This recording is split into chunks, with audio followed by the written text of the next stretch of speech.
அஸ்ஸலாமு அலைக்கும் வரஹ்மத்துல்லாஹி வபரகாத்துஹு. அன்பார்ந்த அனைத்து உறவுகளுக்கும் இனிய காலை வணக்கம். உங்கள் மீது சாந்தியும் சமாதானமும் உண்டாகட்டும். இன்றைய காலை பொழுது உங்கள் அனைவருக்கும் இனிய பொழுதாக அமைய எல்லாம் வல்ல இறைவனை பிரார்த்தித்தவனாக இன்றைக்கும் துவத்துடைய பல முக்கியமான செய்திகளை பற்றி தான் பார்க்க போகிறோம். வீடியோவை கடைசி வரைக்கும் பாருங்கள். தெரியாத நண்பர்களுக்கும் மறக்காமல் ஷேர் பண்ணுங்கள். வீடியோ பிடிச்சிருந்தா ஒரு லைக் பண்ணுங்கள், சப்ஸ்கிரைப் பண்ணுங்கள், தொடர்ந்தும் சப்போர்ட் பண்ணுங்கள். குவைத்துடைய டினார் மதிப்பு மூலதான் பார்த்தலாம். இலங்கைக்கான ரூபாயில் ஒரு தினாரின் மதிப்பு 1067 ரூபாய் 8% உள்ளது. இந்தியாவின் ரூபாயில் ஒரு தினாரின் மதிப்பு 305 ரூபாய் 51% உள்ளது. இது அல் முசைனி எக்ஸ்சேஞ்சினுடைய அப்ளிகேஷன் ஆன்லைன் ரேட் ஆகும். குவைத்துடைய பல பகுதிகளிலுமே அல் முசைனி எக்ஸ்சேஞ்ச் பிரான்ச் இருக்குது. அதே மாதிரி ஜமியாக்கள்லையுமே அவங்களுடைய மெஷின் இருக்குது. உங்களுடைய பணத்தை அனுப்பி கொள்ள முடியும். குவைத்துடைய பல எக்ஸ்சேஞ்சுகள்லையும் அக்கௌண்ட் நம்பரை மறைச்சிடுறாங்க. இதை பற்றியும் உங்களுக்கு தொடர்ந்துமே தெரியாது. அது நீங்கள் ஏதாவது ஒரு புதிய எக்ஸ்சேஞ்சுக்கு பழைய பற்றுச்சீட்டோட போகிறீங்களா இருந்தால் நிச்சயமாக அதில் அக்கௌண்ட் நம்பர் சரியாக இருக்கா அப்படின்றத செக் பண்ணிக்கோங்க. அப்படி இல்லாத பட்சத்தில் எழுதிட்டு போனாலும் பிழை இல்லாத அக்கௌண்ட் நம்பரை எழுதிட்டு போங்க. ஏதாவது ஒரு நம்பர் பிழைத்தாலும் கூட உங்களுடைய பணம் நாட்டுக்கு போய் சேராது. அந்த பணத்தை திரும்ப பெறணுமா இருந்தாலும் ரொம்ப நாட்களாகும், மறுபடியும் கட்டணம் செலுத்த வரும். அதே போல் எக்ஸ்சேஞ்சுகளில் பணம் அனுப்பி முடித்ததும் மறக்காமல் பற்றுச்சீட்டை செக் பண்ணி பாருங்கள். எல்லா டீட்டெயில்ஸும் சரியாக இருக்குதானே. ஏன்னா நீங்கள் சரியான டீட்டெயில்ஸ் கொடுத்துருந்தாலும் கூட எக்ஸ்சேஞ்சில் வேலை பார்க்குறவங்க பிளவுறதுக்கும் வாய்ப்பு இருக்குது. அது மாதிரி பலருக்குமே நடந்திருக்குது. முடிந்த வரைக்கும் நீங்களும் உங்களுடைய கஷ்டப்பட்டு சம்பாதிக்கக்கூடிய பணத்தை நல்ல எக்ஸ்சேஞ்சுகள் மூலம் அனுப்புங்க. எங்கே அதிகமான ரேட் கொடுக்குறாங்க அப்படின்றது தெரிந்தாலும் மறக்காமல் கமெண்டில் மென்ஷன் பண்ணுங்கள். குவைத்துடைய தங்க விலையை பார்த்தரலாம். 1 கிராம் 18 கேரட் தங்கத்தின் விலை 31 தினார் 236 ஃபில்ஸ். 1 கிராம் 21 கேரட் தங்கத்தின் விலை 36 தினார் 442 ஃபில்ஸ். 1 கிராம் 22 கேரட் தங்கத்தின் விலை 38 தினார் 191 ஃபில்ஸ். 1 கிராம் 24 கேரட் தூய தங்கத்தின் விலை 41 தினார் 648 ஃபில்ஸ். பார்க்கலாம் அனைத்து செய்திகளையும். மின்சார அமைச்சு அதலியா வட்டாரம் பிளாக் 1 பகுதி முழுவதற்கும் மின்சாரம் மீண்டும் வழங்கப்பட்டுள்ளதாக தெரிவிச்சிருக்கிறாங்க. அதாவது ரீஸ்டோர் பண்ணியிருக்கிறாங்க. சேவை தடைக்கு காரணமாக தொழில்நுட்ப கோளாறு சரி செய்யப்பட்டதை தொடர்ந்து இது நிகழ்கிறது. அதிக வெப்பநிலை மற்றும் அதிகரித்த மின் சுமை காரணமாக பிரதான ஹல்தியா பி துணை மின் நிலையத்தில் உள்ள 2 11 kV துணை மின் வழங்கிகள் செயலிழந்ததால் மின் தடை ஏற்பட்டது என அமைச்சகம் அறிவித்துள்ளது. இனி வரும் நாட்களில் வெயில் அதிகமாக இருக்கிறதால பல இடங்களில் மின்சார தடை ஏற்பட போகுது. குவைத்தில் மின்சாரத்தை முடிந்த வரைக்கும் சிக்கனமாக பாவிச்சுக்கோங்க. ஒருத்தர் கமெண்டில் சொன்ன மாதிரி சம்சாரம் இல்லாட்டியும் பரவாயில்ல, மின்சாரம் இல்லாமல் இருக்க முடியாதுன்றதை ஞாபகத்தில் வச்சுக்கோங்க. குவைத் இராணுவத்தின் தார்மீக வழிகாட்டுதல் மற்றும் மக்கள் தொடர்பு இயக்குநரகம் மீன்பிடி மற்றும் பொழுதுபோக்கு ஆர்வலர்கள் ஆகியோருக்கு அறிவிப்பதாவது கடற்படையானது கடந்த 2026 ஆண்டு ஜூன் 23, 24 ஆகிய செவ்வாய் மற்றும் புதன் கிழமைகளில் காலை 5 மணி முதல் இரவு 8:30 மணி வரை நேரடி துப்பாக்கிச் சூடும் பயிற்சி நடத்துகின்றது. இது ராஸ் அல் ஜுவைலாவிலிருந்து கிழக்கே 16.5 கடல் மைல் தொலைவில் காரு தீவு வரையிலும், ராஸ் அல் சூரில் இருந்து கிழக்கே 6 கடல் மைல் தொலைவிலும் அல் மாராதிம் தீவு வரையிலும் அமைந்துள்ளது. கடல்சார் துப்பாக்கிச் சுடும் தளத்தில் நடைபெறும் என்பதை தெரிவித்திருக்கின்றார்கள். அனைவரும் தங்களுடைய பாதுகாப்பை உறுதி செய்யும் பொருட்டு அந்த பகுதிகளுக்கு செல்ல வேண்டாம் அப்படின்னு எச்சரித்திருக்கிறாங்க. தயவு செய்து அந்த ஏரியாவை அப்ரோச் பண்ணாதீங்க. துப்பாக்கிச்சூடு நடக்குது. மீன்பிடி தொழிலாளர்கள் அதே போல் குவைத்துடைய பல பகுதிகளிலையும் தொடர்ந்து குவைத்துடைய தீயணைப்புத்துறை பல இடங்கள்லையுமே தடை உத்தரவுகள் மற்றும் மூடல் செயல்பாடுகளை நடத்திக்கிட்டு வராங்க. அல்வஃப்ரா பகுதிகளிலையும் கிட்டத்தட்ட 17 வயலேஷன்ஸ் பதிவாகி இருக்குது. 8 ஃபெசிலிட்டிஸை மூடினதாக தெரிவிச்சிருக்கிறாங்க. குவைத்துடைய பாதுகாப்பு படை தொடர்ந்துமே பாதுகாவல் பணியில் கிட்டத்தட்ட 16,721 ஃப்ளாகெட் டிராஃபிக் லிஸ்ட் நடந்திருக்குது. அதே மாதிரி பார்த்திங்கன்னா 31 பேர் ரெசிடென்சி வயலேஷன்ஸில் கைது செய்யப்பட்டிருக்கிறாங்க. கைத்தான் பகுதி மற்றும் இன்னும் சில பகுதிகளில் இன்ஸ்பெக்ஷன் கேம்பெயின் இன்னும் அதிகரிக்கப்பட்டிருக்குது. அரப் டைம்ஸில் வெளியாகின தகவல்.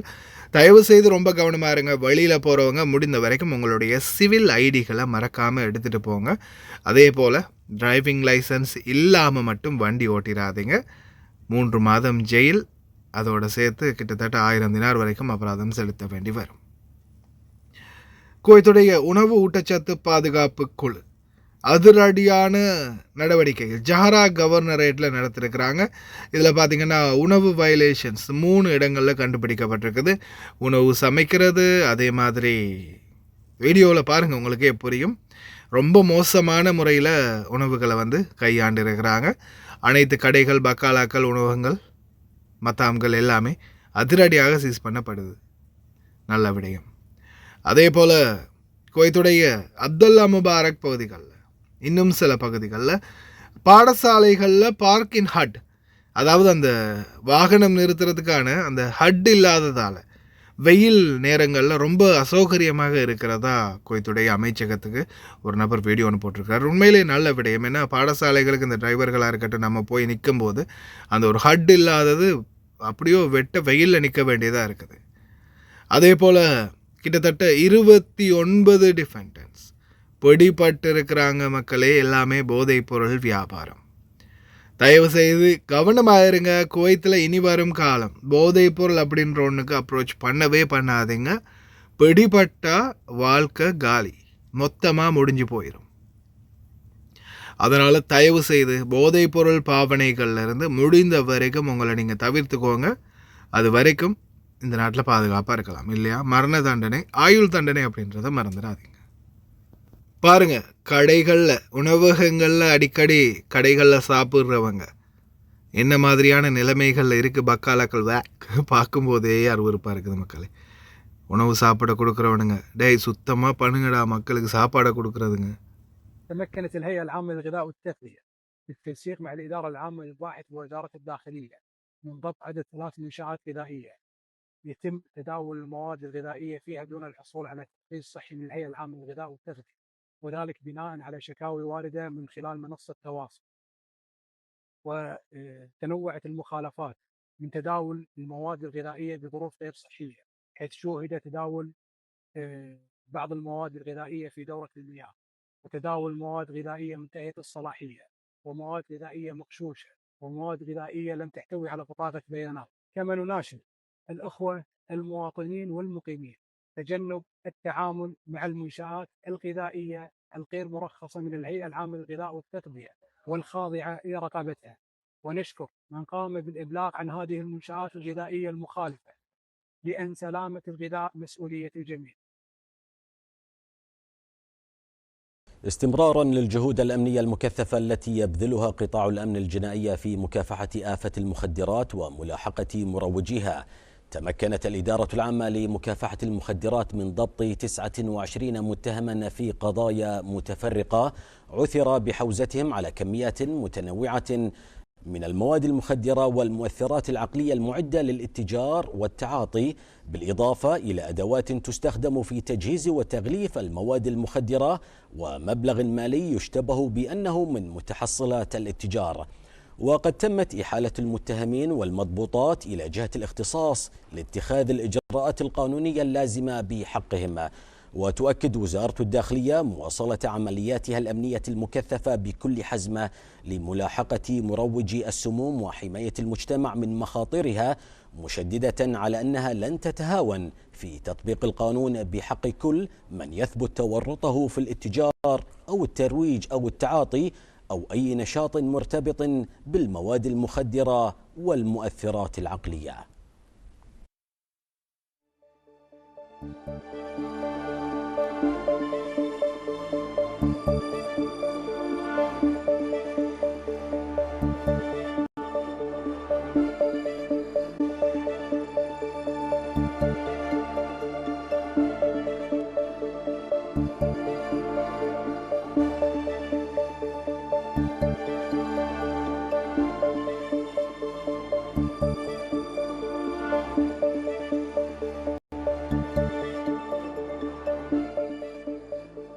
السلام عليكم، صبحكم الله بالخير جميعا. بما أن أمس تحدثنا عن المواقف وزارة التربية، وبما أن المعلم يعاني من عقدة اسمها عقدة المواقف. يا جماعة هذه مدرستي لبيد بن ربيع عبد الله مبارك، وأتوقع مدارس الكويت كلها نفس الوضع. شوفوا المواقف بدون مظلات. الحين قاعد أصور الساعة 7:30 الصبح، درجة الحرارة 43 اللهم لك الحمد. لكن يا جماعة قسما بالله معاناتي ومعاناة جميع المعلمين والمعلمات، لا جاي يطلع الظهر يركب سيارته ما يعرف يركب سيارته. حر، الكشن حار، السكان حار، ما تقدر تتحمل، لا السيارة تتحمل ولا البني آدم يتحمل. قبل كان في مظلات هني، صح انها كيربي ومرقعة وكل واحد حاط له مظلة ورابطها يعني كأنها ملك له، لكن كانت ماشية الأمور. لذلك احنا نناشد مو بس وزارة التربية، نناشد وزارة التربية والبلدية ومجلس الوزراء بشكل عام. يا جماعة استغلوا عطلة الصيف اللي مقبلين عليها، حطوا لنا مظلات. والله العلي العظيم انها معاناة، وحر الكويت ما يحتاج نقول لكم، يعني انتم ما شاء الله عارفين حر الكويت. فمن غير منطق ان المعلم يداوم شهر 5 و6 و7 حر قيض، درجة الحرارة فوق 50 ويصفطها في الخلاء، ما في مواقف. لذلك مناشدة من الآن، تونا الحين ما دخلنا شهر 7 والدوامات شهر 9، في شهرين والله العظيم يمدي نحط مظلات في جميع مدارس الكويت رأفة في المعلمين وأولياء الأمور والطلبة. هذه مواقف جاهزة، اللهم فقط مظلات يعني ترحمنا وترحم الناس وترحم المراجعين. أرجو من الله أن العام الدراسي المقبل يبدأ مع مظلات، يعني راح أكون شاكر لكم جدا أنا وجميع الميدان التربوي، وأتوقع كلكم عارفين معاناة المعلمين والمعلمات في الموضوع. طبعا أنا ما أتكلم عن المعلمين والمعلمات فقط، حتى الهيئة الإدارية، حتى الطلبة، حتى أولياء الأمور. حر يا جماعة، اللهم لك الحمد، لكن يعني شمس الكويت واضحة. أرجو أن يصل الموضوع وأن يكون في توجه لإيجاد حل لهذا الموضوع. استمرارا للجهود الأمنية المكثفة التي يبذلها قطاع الأمن الجنائي في مكافحة آفة المخدرات وملاحقة مروجيها، تمكنت الإدارة العامة لمكافحة المخدرات من ضبط 29 متهما في قضايا متفرقة عثر بحوزتهم على كميات متنوعة من المواد المخدرة والمؤثرات العقلية المعدة للاتجار والتعاطي، بالإضافة إلى أدوات تستخدم في تجهيز وتغليف المواد المخدرة ومبلغ مالي يشتبه بأنه من متحصلات الاتجار. وقد تمت إحالة المتهمين والمضبوطات إلى جهة الاختصاص لاتخاذ الإجراءات القانونية اللازمة بحقهم. وتؤكد وزارة الداخلية مواصلة عملياتها الأمنية المكثفة بكل حزم لملاحقة مروجي السموم وحماية المجتمع من مخاطرها، مشددة على أنها لن تتهاون في تطبيق القانون بحق كل من يثبت تورطه في الاتجار أو الترويج أو التعاطي أو أي نشاط مرتبط بالمواد المخدرة والمؤثرات العقلية.